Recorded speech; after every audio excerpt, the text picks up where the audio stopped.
Today's video guys, Boo Tail.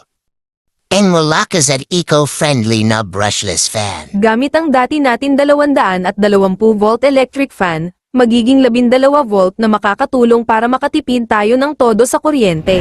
Intro muna tayo kalikot. Yeah ba? Kalikot featured video.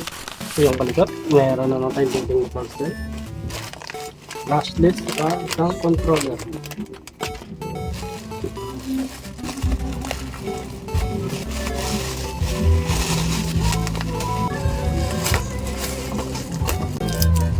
Meron na siya na itong neck ko.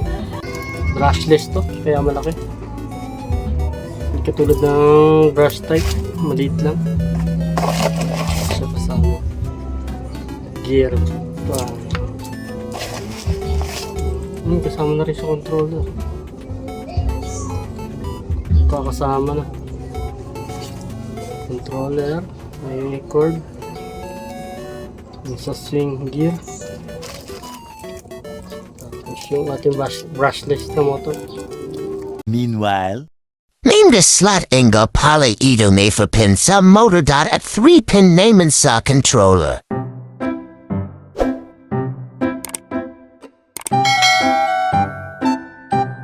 Tapos dito naman natin ilalagay ang brushless motor sa may butas.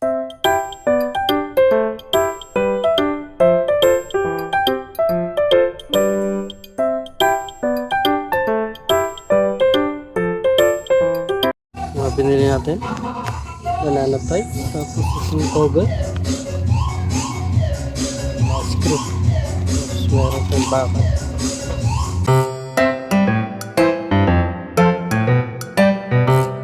Ito maganda sa brushless gaya na din saya. Ang ordinary fan may bang. May alis sila.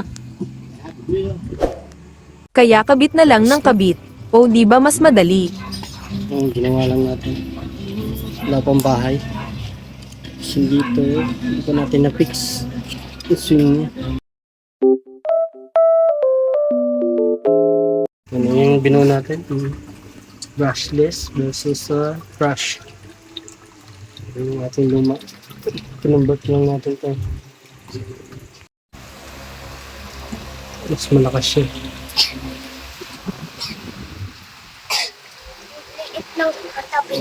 Lakas na. Ang liit ng katabi nun, no? Maliit. Ang saya na. Yung luma lang, kinumbert lang natin. Yung stand lang ito, 20 volts na electric to. Ito yung paina. Pinalaki natin ang luma. Yung luma na medyo bago-bago. Sarap pa. Sinaksak lang natin sa 12 volts na 12 volts. So, on natin.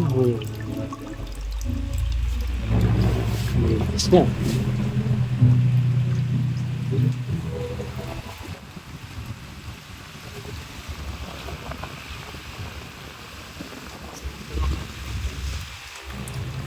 Halos yung lakas lang ng 220 volts, oh.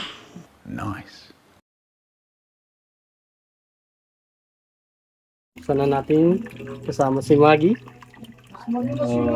Yun. Lakas siya, guys. Malakas siya, guys, oh. Siya sa noon. Sana, oh. Salamat muli kalikot sa panonood. It's not fair! You're just jealous of us! The ends.